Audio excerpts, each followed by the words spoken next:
Alright, so there's a couple different ways I can give you questions and a couple different things I can give you. So in this question, I've given you a point and I've given you a vertex. So when you're solving a question like this or dealing with a question like this, you're going to have to start by figuring out your equation in vertex form. So I'll just write y equals a x minus h squared plus k. So the next thing I can do is I can take the vertex which I'm given here and I can substitute it in. So y equals a x minus 5 squared. Oops, sorry about that. Minus 6. Perfect. So now we're gonna use the known point.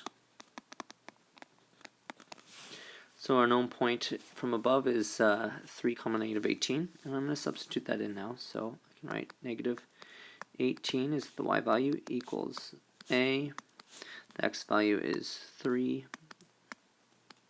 This is going to allow us to find a, because now the only thing we don't know is a, and we can find that out.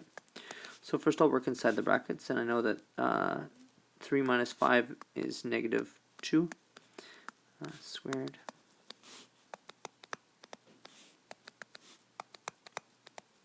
So next I deal with 2 squared, which makes 4. Sorry if it wasn't much of a bracket. There we go. Now I need to move 6 over to the other side, so I'm going to add 6 and add 6. And these two cross out, leaving me with a times 4 equals, and negative 18 plus 6 is negative 12.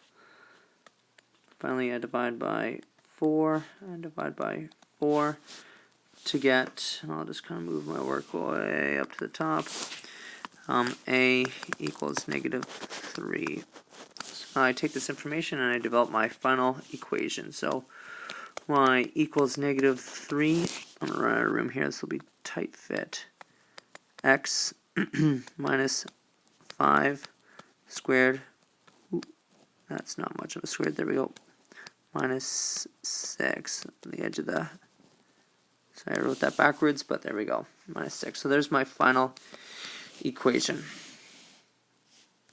So there's two different ways I can do this question. I have it split up into 2 different slides for this example. So here I only give you the zeros, and I also give you a little bit of a sentence here. I hope that you read this, and that when you read this right here, you think, okay, well, these right here are the roots. So that's the roots right here. Excuse me. And if it's stretched by a factor of 3 and reflected along the y or x-axis, all this information here is telling you about is the a, and that a is going to be 3 because it's stretched by a factor of 3. And remember, a is a stretch or compress. And then it's reflected means it's going to be upside down or negative. So because you got the roots, what you can start out with is you can say, okay, well, and I kind of explained it right here. But from a while ago, you know that x equals r plus x. So you knew that in terms of the root form, the 3 and the 13 can be used in root form. But it's also what h equals. So what you can do is you can say, well, if I know that my root form is y equals a x minus 3 x minus 13, and if I ask you to kind of keep going here, the first thing you should probably do is find the axis of symmetry, which is also going to be the h value. So you kind of know that x equals, and that's also what h is going to equal, but it equals 13 plus 3 over 2, which equals 16 over 2, which equals 8. So that's our axis of symmetry. It's also what h is going to be in terms of our parabola. So I can substitute that in now, and we can find out a couple things. We know a from our question, so we can kind of put that in here. So I can take a minute, and I wonder if I can just plunk that in there. There we go. Sorry about not putting that in off the top. And now we know what our x value is, so we can take the x value and put it in here, and there's our x value right there. And this is going to get us the other term. So negative 3, 8 minus 3, 8 minus 13, 3. So 8 minus 3 makes 5, and 8 minus 13 I believe makes negative 5. And then 5 times 5 is, or 5 times negative 5 is negative 25. And negative 3 times negative 25 makes positive 75. There's our y value, or our k. So therefore, the vertex is 8, 75. And with that information, therefore, y equals negative 3. That doesn't change. X minus 8, because that's our one term, squared, or our h term, and then plus 75. And there we go. From that information, we're able to get that. So another way we can do the same kind of question is I can, again, give you the roots, and I can even tell you the a factor. And the other way I could also do this is I could also say something like, I could say, given, I could say y equals negative 3, x minus 3, yikes, x minus 3, x minus, come on, oh, I'm not working all of a sudden here, 13, determine factored form. So, or determine the vertex, or determine the vertex and then vertex form. So you can kind of see here, I've given you the information from the question, and I've also this time changed up just a little bit. I've given you a point. So the same thing as before. I'd find my h value by knowing that that's also the same way we'd find the axis of symmetry. So I'd say 13 plus 3 over 2 equals 16 over 2, which equals 8. So there's h. So we know with vertex form we've got y equals negative 3 from above, and that's our a value, x minus h, which we just figured out, and h in this case is 8, which we just found, squared, plus k. So we need to find what k is. We don't know what k is, but we also have this point that we can use. We've got a y value we can put in, and an x value that we can put in. So let's do that to solve for k. So we could say 27 equals negative 3, 4 minus 8 squared plus k, which equals, try to make things fit this time. So that's negative 4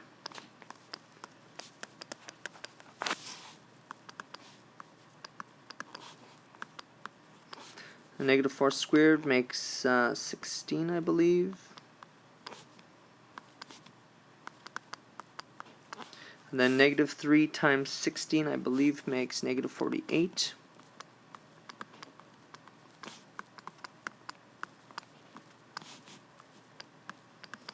Now I need to get rid of 48 from both from beside the k, so I'm going to add 48 to this side. I'm going to add 48 to this side. So k equals, and 27 plus 48, so it's a little messy, equals 75. And because I know my k value now, I can then say y equals negative 3 x minus 8 squared plus 75 is our final answer. Whew. Alright, so this is a pretty realistic question, and so the first thing you're going to do is you need to determine the equation. So you can't use the root form or the factored form because we don't have any roots, so the problem never really crosses the x-axis. So as a result, we can't really do anything in terms of the root form. So what I do is I suggest, looking at your data and trying to find, where do you think in here is the vertex? And you can also look up your data set.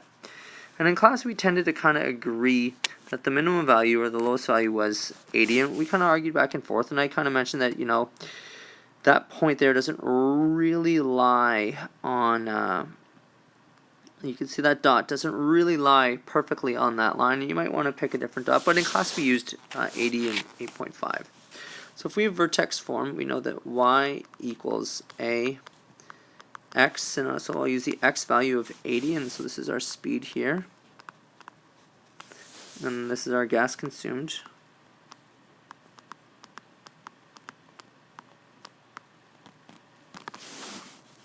So that's x minus 80 squared plus 5.8. So next thing we need to do is we need to find a. And to do that, we're going to have to look for a point. And the point we are looking for is one that really sits nicely on our curve here. And so that's a good value. The value right here for 70 isn't bad, but we used this value right here. So we'll continue to use that. So we'll say that 7.4 equals a. That's 30 minus 80 squared plus 5.8. So next we still got 7.4 here.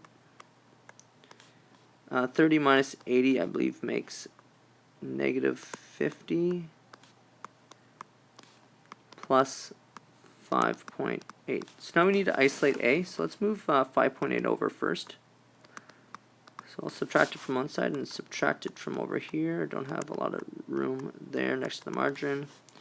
Oops, sorry about that. I should just erase that. Sorry. Much better. Don't have a lot of room here. So 7.4 minus 5.8 is going to give me, I believe, about 1.6 equals a, and then negative 50 squared is going to make 2,500. I'm going to want to isolate a little bit further, so we'll divide by 2,500. Divide by 2,500, and that's going to give us an a value of, oh, I'm not going to have enough room. We'll see if I can squeeze in 0.00064 is what we got in class.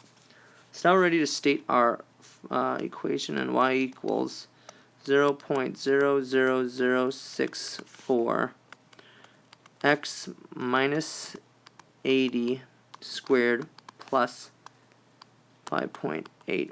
So we actually did a quadratic regression in class, and the values we got were a little bit different.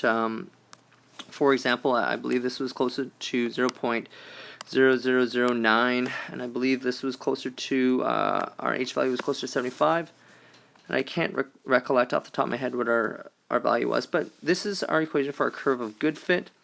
It's not really closely or exactly resembling it, or it's not exactly our curve of best fit equation, but it's good, and it's a good representation of our relation here.